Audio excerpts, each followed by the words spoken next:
Hello, my name's Simon Vinnicombe. I'm a playwright predominantly. My work has been produced at the Old Vic Theatre, the National Theatre, the Bush, the Hampstead. It's been translated into many different languages and performed all over the world.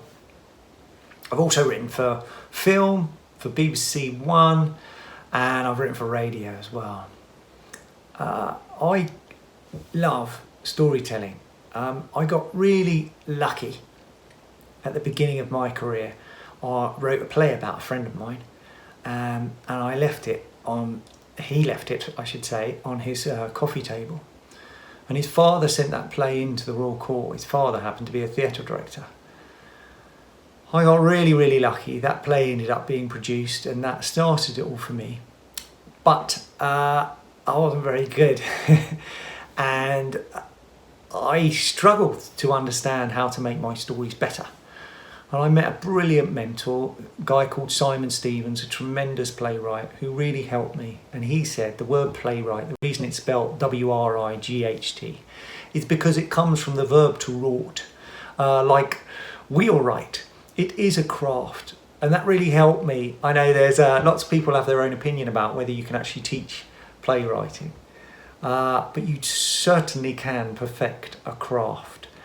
So that's my job, really. I feel like, having been taught by Simon, who was wonderful, and John York, who taught me film at the BBC, I feel like I've now got a big bag of tools which I can pass on to students, and they can use those to hone their own craft. I'm also a dad. I've been married for 10 years to my wife Tracy.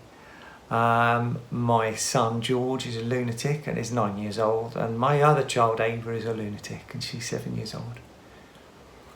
My kids and my family inform my work massively. Another thing Simon said to me when I had my first child, he said, don't listen to that notion of the pram in the hallway being the ultimate enemy to art. It's nonsense. And my God, he was right. Our job as writers is to examine what it means to be human. Nothing forces you to do that more than having kids. It's also relevant because the piece that I'm going to read a little bit of today is about my son George, who got type 1 diabetes when he was 4 months old, and we were told he was going to die. It's a savage condition. It's been really tough to combat it. That is what the play is about. The play was due to go on in the West End in June of last year. For obvious reasons, that never quite got underway, but it will, and you're going to see a sneak preview of that today, so that's what I was going to read for you. Thanks very much. I had no idea about this thing, diabetes. That's not serious. It's a banner in a weight loss advert, right? It's what happens when people eat so much their body gives up. It's something you could sort out. Only that's type 2 diabetes. And George has type 1. His pancreas isn't damaged, it's been destroyed. And there is no cure. He will have this for the rest of his life. So we give him this drug, insulin, one of the most deadly drugs in the world, just to keep his blood sugar level in range of 2 numbers. Below the number 3.9, and he could slip into a coma, die. Above the number 6.7 for too long, and he's back where he was in A&E, fighting for his life. He's so small that even the tiniest doses of insulin we inject is too much. So we have to let him go high before we can correct. And this roller coaster never stops. I wish I could tell you we only give him this insulin when he's eaten something. But everything affects his blood sugar. The hot, the cold, anxiety, illness, excitement, adrenaline, exercise, fear. I cannot cope with the idea that this is forever. That's not how it works. That's not right. Surely anything can be overcome with hard work, right? Right? I'm telling you a story, so there has to be hope. Right? I cannot, will not accept that this is forever. I don't sleep anymore. I sit by his cot and I watch him I am terrified that he will not open his eyes again, and I can't let it go. I check his blood sugars every 20 to 30 minutes. I don't tell my wife this. I keep singing to him just so I can see a twitch of recognition. Sometimes he'll open his eyes and look at me.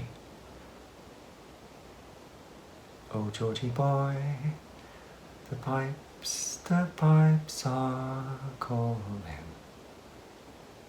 From glen to glen and down the mountainside. The summer's gone and all the roses fall. He looks at me, bemused, and my heart beats again. I can't sleep.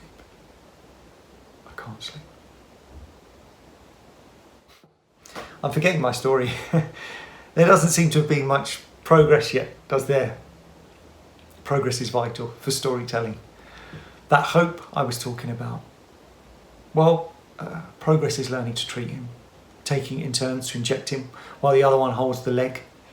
Progress is accruing every tiny bit of knowledge that we can, getting this thing called an insulin pump, which gives George these tiny doses of insulin and gives us better control. Progress is this remarkable sensor called a Dexcom, which speaks via Bluetooth to our phone and gives us a guide to his blood sugar. It alarms when he's going too high or too low. Progress is his care. The NHS have been extraordinary, caring for him in a way that floors us both, investing in him, fighting at our shoulder. We owe them our lives as much as his. And I'm going to step out of the story just 1 minute to tell you that they didn't just save his life. They didn't just treat him. They cared for him. I've heard so many stories about how it's run, management.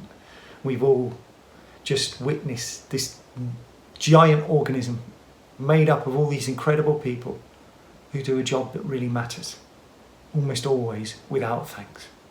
And they do it with such extraordinary compassion and care. There, I said it, bad storytelling, but some things just have to be said. Progress is him. He gets older, talking before long. He asks people if they are happy all the time. It matters to him. We become more brave with every passing day. Tracy often looks at me in horror as I leave the house with him and nothing more than a tube of these glucotabs that will bring his sugar up. And his test kit. Where's his spare kit? What if his cannula fails? If you can't spare glucojuice, water? I don't think that I'm careless. I think that we are getting there and close to living again. If I thought Tracy put a cape on the second she became a mum, I don't really have the words for what she is now. I love fighting with my wife, fighting together as a team. Sometimes I wish I could really say how I feel about her, like I am to you now. What is it that stops me? Is it too much to hear out loud? Am I too much of a coward? Too English maybe? Is there ever a time to tell her what it feels like? Before I met her, it felt impossible that anyone would ever love me. I could never understand how or why they would. And every day since I met her, she has made sure that I know that she does love me ferociously, completely. So how do I tell her that I am a volcano bubbling, rising up, ready to explode with, I don't know what, love, joy, safety, hope, excitement, strength, wonder. Maybe it's that none of the words are good enough. I do feel a power rising up through every part of me. And she's recovered my sense of life. She's reminded me how to breathe and be. Too much? Don't worry, I haven't said it. I'm like the rest of us, drunk and I fucking love you, so much easier. We go swimming together and I'm over the agony of removing his insulin pump before we get in the water and all these other things you have to think of. I get to delight in the look of pure joy on his face as he charges into the water.